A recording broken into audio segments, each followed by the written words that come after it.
Homer. Greek poet. The Iliad and the Odyssey are thought to have been written by Homer, who lived in Ionia in the 9th or 8th centuries BCE, today's Turkey. Although the mysterious character of Homer has long been credited with writing these two monumental epic poems of ancient Greece, nothing is actually known about him outside of the fact that the Greeks themselves gave the poems their name in antiquity. It is quite likely that there existed an epic poet named Homer who was primarily responsible for creating the Iliad and the Odyssey. If this presumption is true, Homer is unquestionably among the finest writers in history. The two epics served as the cornerstone of Greek education and culture during the classical era and served as the foundation of humane education up until the time of the Roman Empire and the development of Christianity, making him one of the most significant authors in the broadest sense. The Homeric epics had a significant influence on Italian Renaissance culture in several ways, including indirectly through Virgil's Aeneid, which was loosely modeled after the patterns of the Iliad and the Odyssey, directly through their revival under Byzantine culture beginning in the late 8th centuries, and subsequently through their passage into Italy with the Greek scholars who fled westward from the Ottomans. They have since become the most significant poetry in the classical European tradition due to the abundance of translations. The Iliad and the Odyssey most quietly influenced Western norms and ideas, most likely through their influence on classical Greek civilization itself. Greeks viewed the great epics as more than just literary works. They were familiar with many of them by heart and valued them as both an enduring representation of Hellenic unity and heroism and as a timeless source of moral guidance. Early references. Homer's works are alluded to and quoted in the poetry as early as the middle of the 7th century BCE. In the 7th century, Archilochus, Alman, Tyrtaeus, and Calenus did this. In the first half of the 6th century, Sappho and others did the same. At the same period, epic scenes started to appear frequently in artwork. The pseudo-Homeric hymn to Apollo of Delos, which is thought to have been written in the late 7th century, made reference to a myth about Homer himself when it claimed to be the work of a blind man who dwells in rough Chios. At least as far back as the first half of the 6th century BCE, there was a theory that Homer had descendants called Homeridae, and that they had taken over the preservation and dissemination of his poetry. Theognis of Rhegium in southern Italy authored the first of numerous allegorizing interpretations at the end of the same century. Thus it wasn't long before a form of Homeric study started. By the 5th century, biographical fictions were well underway. The pre-Socratic philosopher Heraclitus of Ephesus used a spurious myth about Homer's demise that he was killed out of remorse for failing to figure out some boy's riddle about catching Lycia, and it's possible that the sophistic tradition was the first to propose a contest of quotations between Homer and Hesiod. After Homer, the most ancient of Greek, Homer and Hesiod were credited by the historian Herodotus with developing Greek theology, and he asserted that they couldn't have existed more than 400 years before his own time, the 5th century BCE. Contrast this with the superficial presumption that Homer must have lived not too long after the Trojan War, about which he sung, which was common in many societies throughout antiquity. The poems themselves are written in a dialect that is predominantly Ionic, which lends credence to the widespread notion that Homer was a native of Ionia, which is located in the middle of Asia Minor's western seaport. Although Smyrna and Chios started vying for the honor early on, the poet Pindar connected Homer with both in the early 5th century BCE, and others followed in. No verifiable local memory of someone who, oral poet or not, must have been famous in his day, has remained anywhere. The lack of hard evidence perplexed the Greeks, but it did not deter them. The fictions that had started even before the 5th century BCE were developed into fantastic pseudo-biographies during the Alexandrian era in the 3rd and 2nd centuries BCE, when both true scholarship and false scholarship abounded. These were then further refined by derivative scholars during the Roman Empire. The oldest text that has persisted claims to be written by Herodotus, although it is utterly devoid of objective reality. Modern inferences of Homer. Only in terms of Homer's general area of action do contemporary academics concur with the historical sources.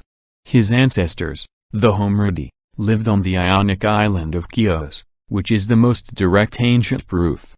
The peak of Samothrace, which is just visible over the intervening mass of Imbros when viewed from the plain of Troy, the birds at the mouth of the Caster near Ephesus, the storms off Icaria, and the northwest winds from Thrace, however, suggest an East Aegean environment for the main author of the Iliad.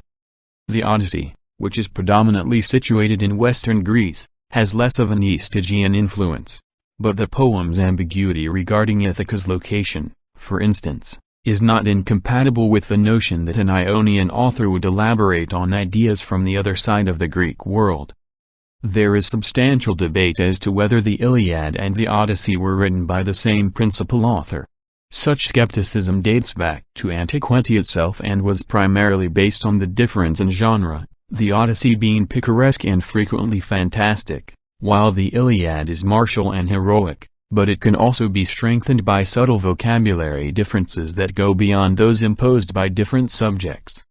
If the Iliad is the earlier of the two, as seems likely from its simpler structure and the greater frequency of relatively late linguistic forms in the Odyssey, then the Odyssey could have been created after its image, and as a conscious supplement, once the example of monumental composition had been given.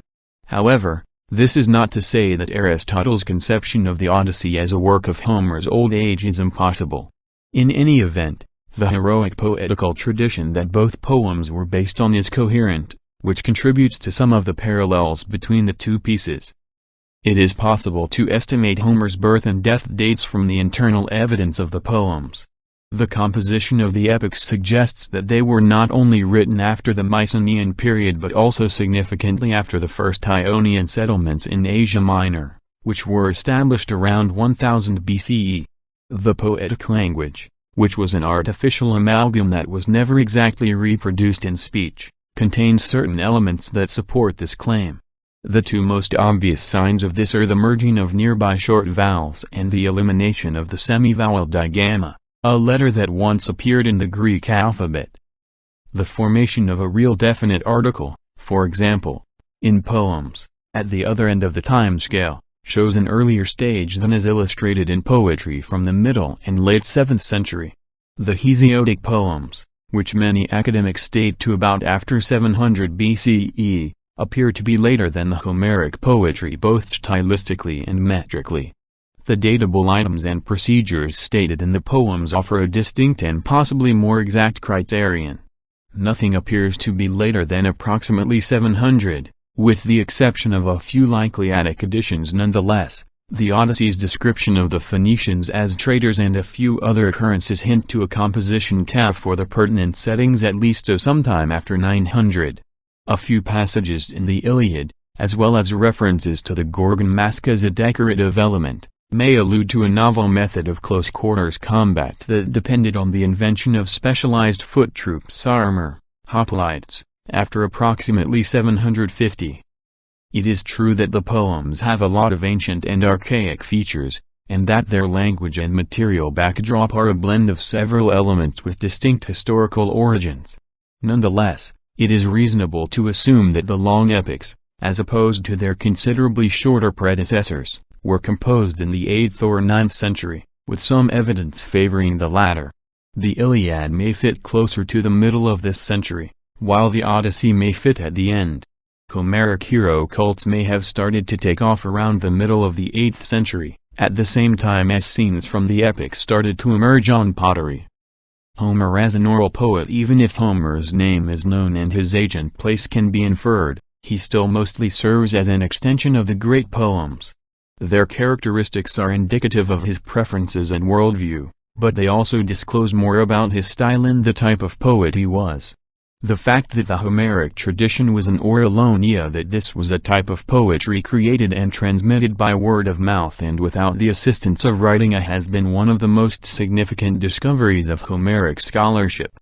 This discovery is particularly associated with the name of an American scholar, Milman Parry. Homer himself used the word singer, oidos, to describe a poet. The Odyssey provides a detailed account of two such poets, Phemius, the court singer in Odysseus' palace in Ithaca, and Demodocus, who resided in the semi-mythical Phaeacian town and performed for both the assembled crowd at the games held in honor of Odysseus as well as the nobles in Alcinous' palace. On this occasion, he performs a rendition of the illicit love story between Ares and Aphrodite that has exactly 100 Homeric verses.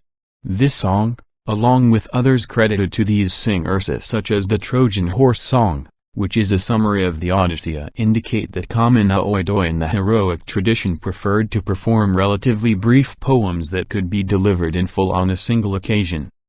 That is what one could anticipate, and it is supported by the customs of performers and listeners in different eras and regions of the world. The tradition of the poet-singers of Muslim Serbia has provided the most fruitful comparison so far.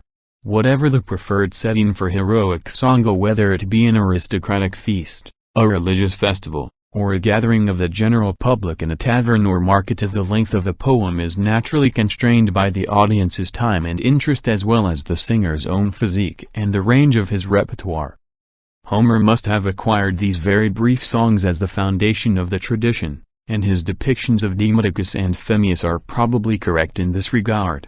In the form of a monumental poem that took more than 1 hour or evening to sing and could produce new and significantly more complex literary and psychological effects than those possible in the more episodic and anecdotal songs of his predecessors, Homer appears to have introduced the idea of a very different style of poetry.